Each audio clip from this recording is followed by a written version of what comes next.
इसके बाद क्या होगा, आपके पैंक्रियाज में मौजूद बीटा सेल एक्टिव होंगे और वो इंसुलिन खारिज करेंगे। This is insulin.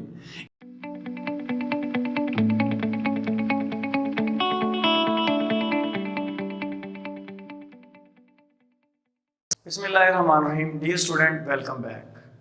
ये वीडियो आज जो हम बनाने जा रहे हैं हमारे एक सब्सक्राइबर के रिक्वेस्ट पर है कि सर पैंक्रियाज का जो एंडोक्राइन फंक्शन है वो पढ़ा दें। तो आइए स्टार्ट करते हैं।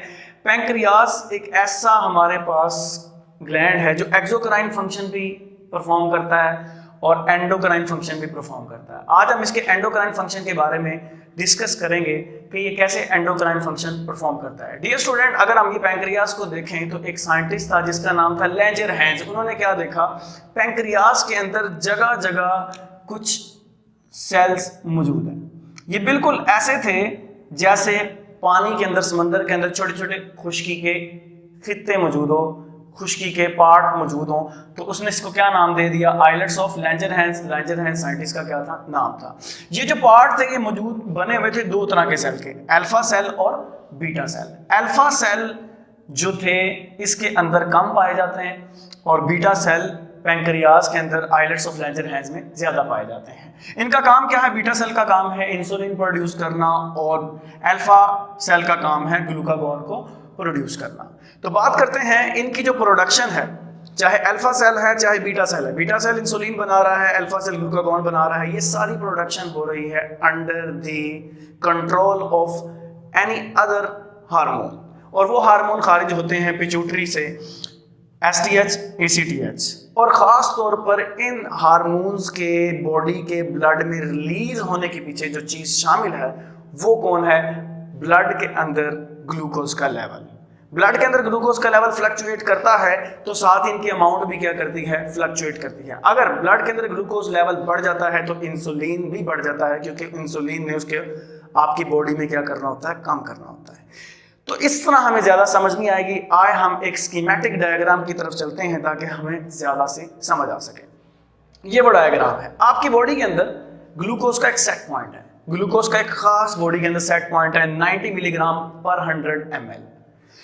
अगर इससे बढ़ जाए, मसलन आपने खाना खाया, कार्बोहाइड्रेट्स खाने के बाद ये लेवल बढ़ गया, इसके बाद क्या होगा, आपके पैंक्रियाज में मौजूद बीटा सेल एक्टिव होंगे और वो इंसुलिन खारिज करेंगे। This is insulin. इंसुलिन क्या करेगी, फंक्शन ऑफ इंसुलिन देखिएगा, ये absorption of glucose by the body cell बढ़ा देगी। बॉडी के सेल एब्जॉर्ब ज्यादा करेंगे किसको, ग्लूकोज को, और इस तरह ब्लड के अंदर ग्लूकोज का लेवल कम होगा। खास तौर पे लिवर की बात करें तो लिवर क्या करेगा, जब इस ग्लूकोज को एब्जॉर्ब करेगा तो साथ ही साथ ग्लूकोज को ग्लाइकोजन में कन्वर्ट कर देगा ताकि बवक्ते ज़रूरत बाद में काम आ सके।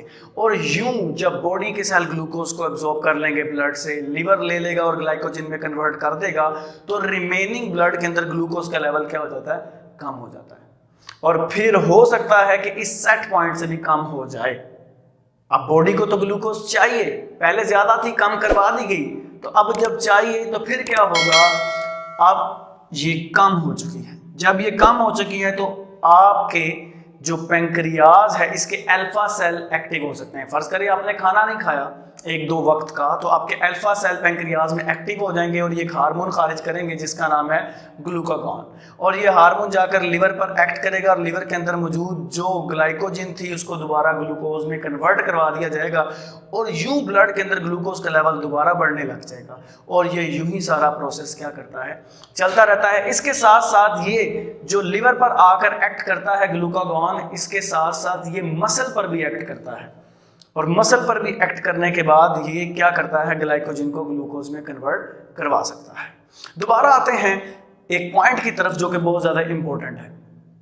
दोबारा आते हैं एक पॉइंट की तरफ जो कि बहुत ज्यादा इंपॉर्टेंट है, वो है एबनॉर्मेलिटीज। अगर ये हार्मोन सही तरीके से या सही मिकदार में किसी वजह से सिक्रीट नहीं हो पाते, ज्यादा या कम, तो बॉडी के अंदर डिफरेंट तरह की क्या आ जाती हैं, एबनॉर्मेलिटीज आ जाती हैं।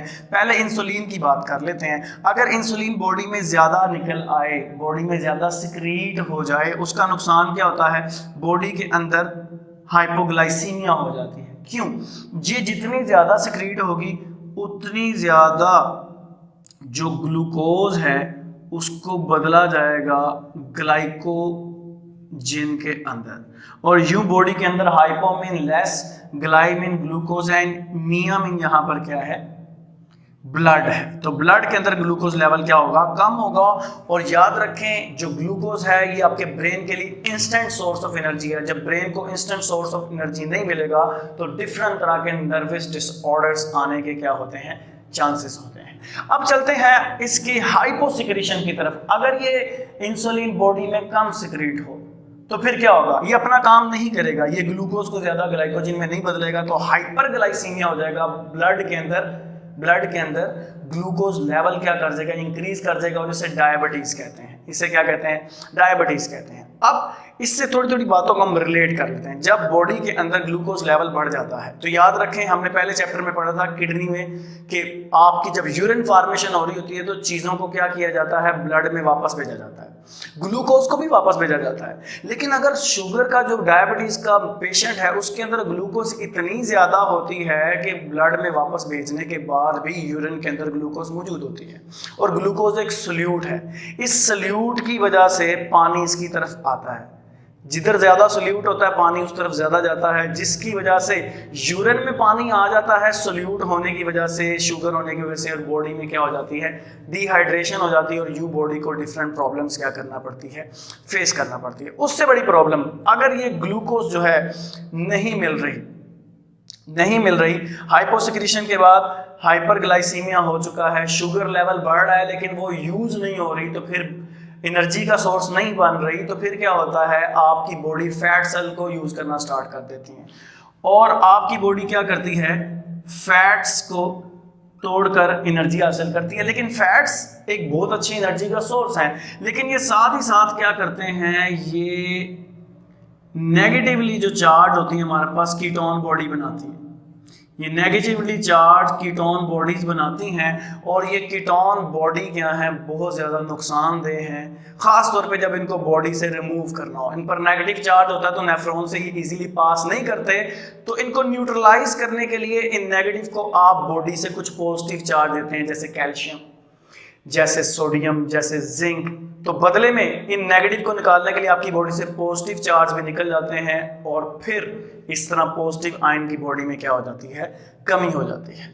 बात करें अगर ग्लूकागॉन की, ग्लूकागॉन रेयर एंडोक्राइन डिसऑर्डर, यानी इसके वजह से इतने ज्यादा कोई एंडोक्राइन डिसऑर्डर नहीं होता। मसलन मैं एग्जांपल देता हूं कि अगर ये हमारे पास यहां पर मौजूद है पैंक्रियास, इसके ऊपर ट्यूमर निकल आए इसके अल्फा सेल पर अगर कोई ट्यूमर निकल आए तो ट्यूमर क्या करेगा, इसको मजबूर करेगा कि ये ज्यादा से ज्यादा ग्लूकागॉन बनाए। ठीक है जी, ग्लूकागॉन, ये जितनी ज्यादा ग्लूकागॉन बनाएगा उसके बाद इन सेल्स ने क्या करना है, डेड कर जाना है, मर जाना है। और जब ये डेड कर जाएंगे तो फिर ग्लूकागॉन नहीं बनाएंगे। ट्यूमर की वजह से ग्लूकागॉन बनाई, फिर मर गए। जब ये डेथ हो जाती है इन सेल्स की तो फिर ग्लूकागॉन मजीद नहीं बनता, मतलब इनका ट्यूमर ही इनको क्या करवा देता है, बाद में इनके अंदर से ग्लूकागॉन प्रोडक्शन को बैलेंस करवा देता है। तो इस पॉइंट को क्लियर कर लें, जब इन पर ट्यूमर आता है ग्लूकागॉन प्रोडक्शन होती है, लेकिन उसी ट्यूमर की वजह से अल्फा सेल की डेथ हो जाती है, तो फिर मजीद ग्लूकागॉन नहीं बनता। होपफुली आज का लेक्चर आपको समझ आया होगा। इंशाअल्लाह ताला फिर एक नए लेक्चर में मिलेंगे, तब तक अपना ख्याल रखिएगा। अल्लाह।